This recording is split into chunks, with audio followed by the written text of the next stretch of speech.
Hello and welcome to this Wrath of the Lich King Hunter guide for PvE. First off we will go over race selection. The best race for hunters on Horde are Troll or Orc, and on Alliance Night Elf or Draenei. Trolls have a 3-minute cooldown buff of 20% attack and casting speed.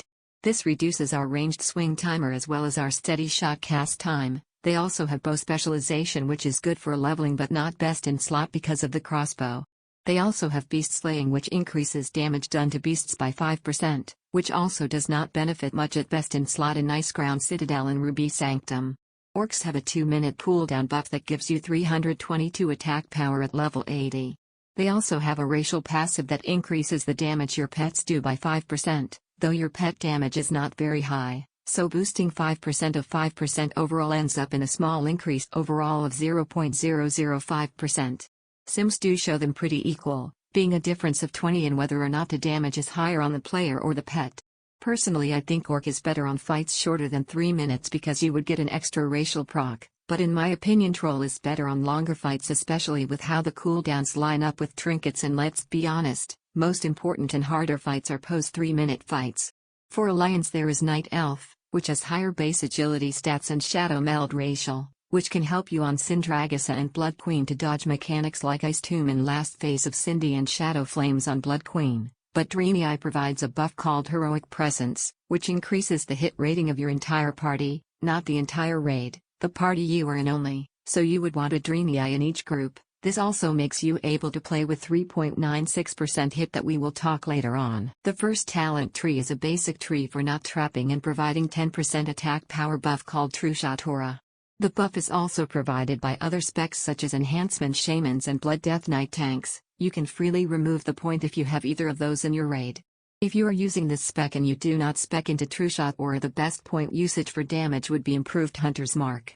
The second talent is a basic tree for Trap spec, which is the highest damage spec on single target and area of effect. 3 points into Trap Mastery increases the damage your explosive trap does by 30%. Mix this with Explosive Trap Glyph, which makes it able to crit. You can also free up the point in True Shot Aura if you have the buff provided already as mentioned before, but this time the highest damage point available to spend is into Improved Barrage. Possible alternatives include spexing into Rapid Recuperation. This is optional and only has values on Lich King and Ruby Sanctum. There is a mechanic which makes you able to sustain mana throughout the fights, which is called Stance Dancing, which we will explain later. Now we will go into best in slot gear. First off, stats priority goes as follow. Hit, you need 8% hit, 5% from gear plus 3% from the talent focus team, or for Alliance 4% from gear, 3% from talent and 1% from heroic presence from Draenei. Then armor penetration, then agility, then critical strike. The next cap you want to aim for is armor penetration. The cap is 1399.6 rounded up to 1400. Any armor penetration values higher than this does not provide any damage increase and are completely useless. The current best in slot reaches an armor penetration value of 1403. This is a trade-off of 17 armor pen versus 20 agility, which 17 armor penetration has higher damage value. The BiS list goes as follow. The only difference from Horde or Alliance is instead of using a 34 hit gem, you would use a 10 agility 10 crit in that yellow slot and a 34 agility jewel crafter gem instead of a 20 agility. For Iceground Citadel you would also want to use Scourgebane enchant on your 2-hand. I only recommend doing this once you have obtained 2 Oathbinders, one with Massacre and one with Scourgebane. A lot of people like to think Rime Tooth Pendant is best in slot, but this is not the case. Overall stats are higher on Sindragosa's Cruel Claw and Simsa Head.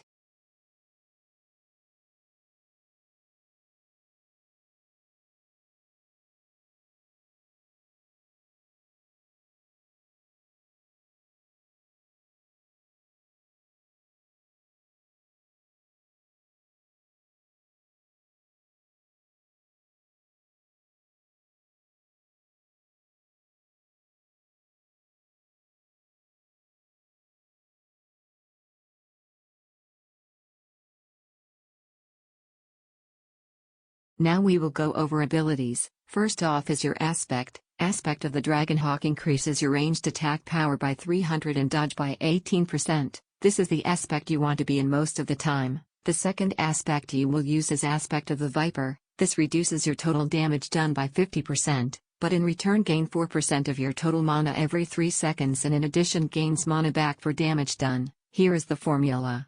This also means that each shot of a multi-shot regains each individual shot mana back, so if your multi-shot hits 3 targets, you would get 3 times the mana back. This also works for explosive trap proc, meaning you can get a big chunk of mana in area of effect situations by using multi-shot under Dragonhawk. Switching to Viper mid-flight, you will retain the damage from Dragonhawk and get the mana back on hit, same for traps. Next is Serpent Sting. Nature-based damage. This is one of your priorities, always keep this up on your main boss target while dealing damage.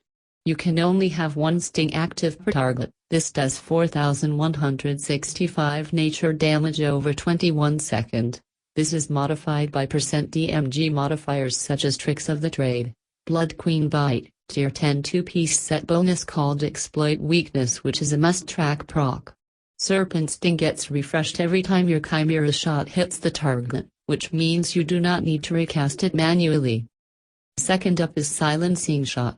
This is an off-global cooldown instinct shot that deals 50% weapon damage and silences the target for 3 seconds. The fact that this is off-global cooldown, meaning it can be cast anytime, means you want to macro this to all your shots for maximum usage of damage. Steady Shot is a shot that needs a base 1.74 seconds to cast. Must remain standing still. Does unmodified weapon damage, plus ammo damage plus 918 and causes extra damage on dazed targets. This gets modified by Steady Shot glyph, which increases its damage by 10% if the target is affected by Serpent Sting. Doing this also has a chance to proc piercing shots on crits, which is a talent that causes the target to bleed for 30% of the damage dealt over 8 seconds. This is procced by Steady Shot, aimed and Chimera Shot. This also has a chance to proc improved Steady Shot and Marked for Death. The next ability is Chimera Shot. This is nature-based damage. This does 125% weapon damage and refreshes your currently applied sting on the target. This also gets benefits depending on the sting that is on the target. Most of the time, it will be Serpent Sting. Next shot is Aim Shot. This shot does increased damage and reduces healing on the target by 50%, which is not much used in PvE scenarios other than Trial of the Crusaders Aina Barak last phase, which you want constant uptime on. Next is Arcane Shot. This deals 1490 modified damage. At best in slot, you will not be using this in your rotation other than when you are moving and have no other instant globals like Chimera, Aim or Kill Shot. Next is Kill Shot. This is your highest damaging shot. Always prio this over any other shot, but is only usable under 20% boss health. This is also a reason that you do not go for Kill Shot glyph on basic non-trap spec. Most of the bosses will die in either 1 or 2 kill shots, meaning you would not really get an extra use of it, which makes Hawk higher damage value. Next shot is Multi-Shot. This is pretty much a multi-target aimed shot as it shares its cooldown with it. The only difference is Multi-Shot requires a 0.5 second invisible cast time.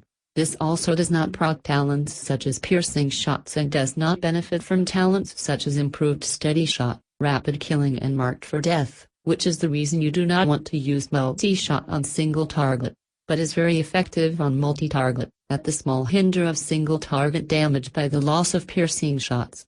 Use the shot depending on your scenario. Next up is Volley. This is your go-to multi-target ability after Explosive Trap, only if spexed. Volley is only better than single target rotation when there are 4 or more stacked enemies. If there is only 2 or 3, follow single target rotation with a multi-shot swap. Next is Explosive Trap. Traps have a 30 seconds cooldown and lasts on the ground for 30 seconds or until it gets triggered. You can only have 1 trap of the same nature at any time, meaning you can have an explosive trap, a snake trap and a frost trap on the ground at the same time, but you cannot have an explosive trap and an immolation trap at the same time. But with some mechanics, you are able to have 3 traps of the same nature triggered at the same time, by using a first trap at 28 seconds from the pull, and triggered before it disappears. Cooldown comes off, put a second trap, gets triggered, and then third trap with readiness. Which lets us go on to readiness. This is a 3-minute cooldown ability that whenever used refreshes every single ability at the exception of Bestial Wrath. Always use this to get a second rapid fire. This leads us to rapid fire. This is a 3-minute cooldown which increases our ranged attack speed by 40% for 15 seconds. This stacks with every haste and attack speed benefits such as Bloodlust, Hyperspeeds, Potion of Speed, with Readiness. This gives us a 30-second to 40% attack speed. Now we go on to utility. First off is misdirection. This is a big reason why you need hunters in the raid. This transfer all of your threat to the target of misdirection for 4 seconds. The target should in 99.99% of the time be your main tank. Always do this prior to pulling a boss. Don't be a bait hunter. This is your job. Second off we have Tranquilizing Shot, which dispels 1 enrage and 1 magic effect off an enemy target. This is mostly used in Icecrown Citadel to dispel shambling enrage. This is priority during the fight. Do not let an enraged shambling hit the tank, as it will most likely result in deaths, especially in 0% buff. This is also used on faction champions in Trial of the Crusader. Next up is Distracting Shot. Never use this ever other than taking a stack in Professor Putricide last phase or kiting mobs in Valythria. Next is Freezing Trap or Freezing Arrow. This freezes a target for 26 seconds or until it gets damaged. This can be useful on rot phase to freeze a small ooze from someone or yourself. Just make sure to not damage it. Next is Feign Death. This is a 25-second cooldown ability that drops yourself from any target. Great in PvP, not very used in PvE other than dropping your threat if high on threat. Next is Deterrence. This is great for surviving hits. There is not many encounter mechanics you can dodge with this, but you can reflect a malleable goo on Professor Putricide. Remind yourself that during this, you cannot attack, so make sure you have a canceller macro. Aspect of the pack, Beast. This is great for running, period. Never use this during an encounter as this will daze everyone affected by damage. Next is Eyes of the Beast. This does not get any usage really in raids, but can be useful for pulling monster from afar, such as Blood Prince trash while cleaning Plague Wing trash. Tracking. This is a must-have during encounters. Tracking anything in the list of improved tracking will give you a flat 5% damage increase against your target, considering the target is also a type from the list. Yes, you can track Dragonkin and retain the 5% damage buff towards damaging undeads, as long as it is in the list. Next is Kill Command. Not much to say about it, just macro it to all your shots. Master's Call removes all roots and movement impairing effects from yourself and the target. Mix it with a target mouse over macro. It does not have much use in raids, but always useful to have. Next is Disengage. This is a 25-second cooldown ability that leaps you backwards from where you are facing, useful to get either closer or farther from a target. This is also not on the global cooldown, so you can mix it with an instant cast like Chimera, Aimed, Arcane or Kill Shot for extra min-maxing. Great ability for movement. You can also pair it in the macro with your parachute to go further. Jumping prior also makes you go further. Cool tricks can be done with this, like putting a defile off the platform by using Disengage, Readiness, Disengage back. Just make sure not to fail. Hunter's Mark. This increases the ranged attack power of all attackers, which includes ranged pets such as Gargoyle, but most gain is from hunters only. Always keep it on the target if the target will not die in less than 10 seconds. Here is some important statistics, formulas and information you might want to look into. The best professions for hunters are jewel crafting and engineering. Jewel crafting provides us with a 34-hit gem which puts us exactly at 5% hit, and 234 agility gems, and engineering that provides us with hyperspeeds, which is a 1-minute cooldown buff of 340 haste for 12 seconds. This is a big damage increase. This also provides us with Necro Boots, which is incredible in PvE to maximize movement, save yourself from mechanics, and also provides 24 critical strike rating. You also get Flex Weave Underlay which provides us with 23 agility and a parachute. Now on to rotation. It is more a priority than a rotation but goes as follow. Hunter's Mark Pre-Pull. Misdirection on main tank, open with rapid fire, serpent sting, chimera, aimed or multi-shot if multiple targets, readiness, chimera, aimed, steady shot spam until chimera and aimed are off cooldown, repeat, and of course kill shot sub 20% health.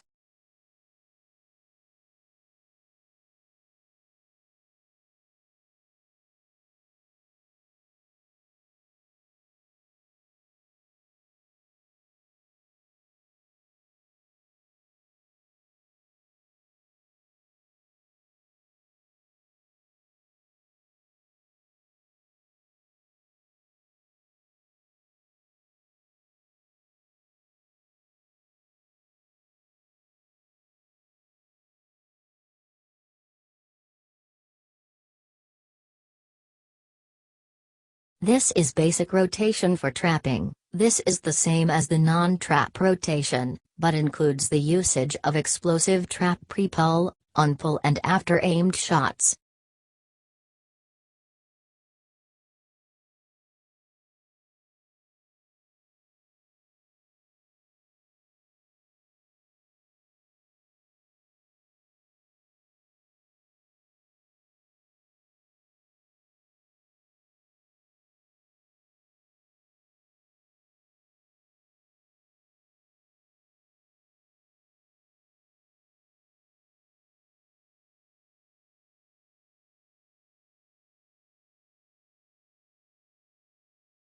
This is a more advanced rotation which includes the usage of the melee swing. Hunters have two individual swings that are not on the same cooldown, their ranged swing and their melee swing. The concept goes that you can weave in some melee swings during your physical 1.5 second global cooldown on instant casts. You can also delay aimed shot off 1 or 2 steady shots to get an extra melee on your aimed global cooldown. Take note that this is highly situational, and might only hinder your overall damage if not done properly by clipping your ranged swings. I do not recommend doing this if you cannot master it.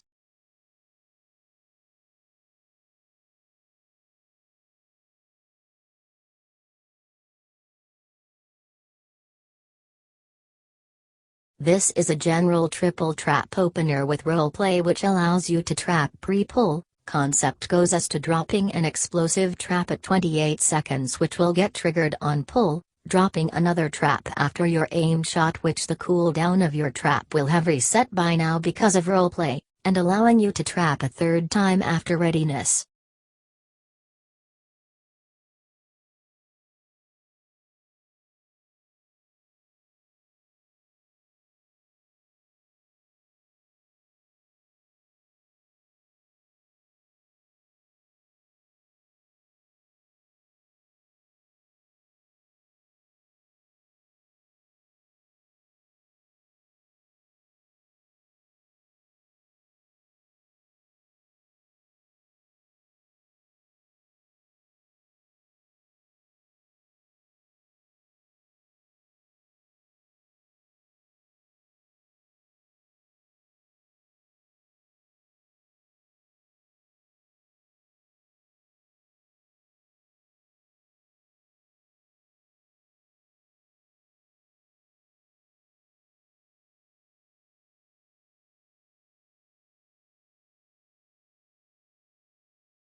Now I will show you how to double Call of the Wild. This is a mechanic in which lets us have an extra use of Call of the Wild from summoning a different wolf pre-pull. You can do the same thing with Furious Howl. Plus fort, encore plus fort.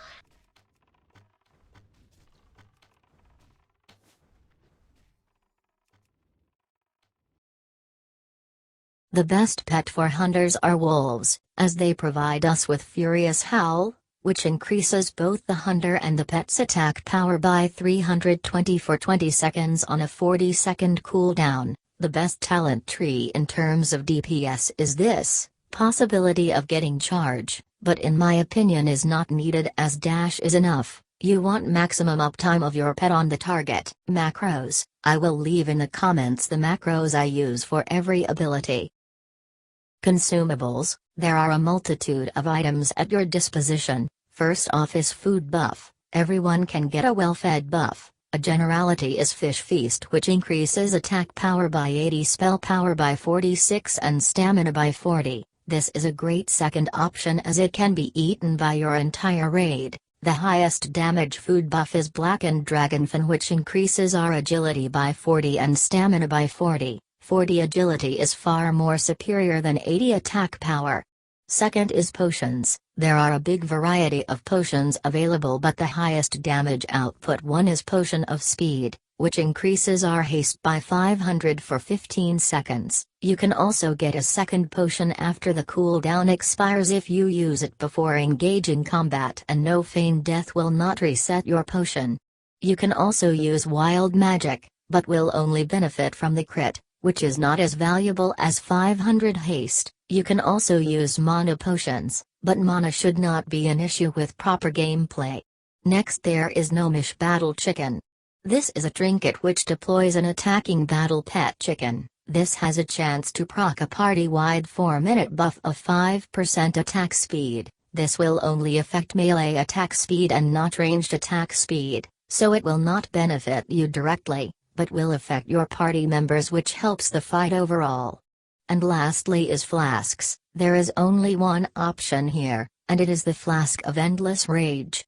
Pretty straightforward. Thank you for watching. If you have any questions, feel free to ask in the comments. If you also want to watch point of views for Icecrown Citadel and Ruby Sanctum, feel free to watch some of my videos on YouTube and Twitch at Official Tansai, link in the comments.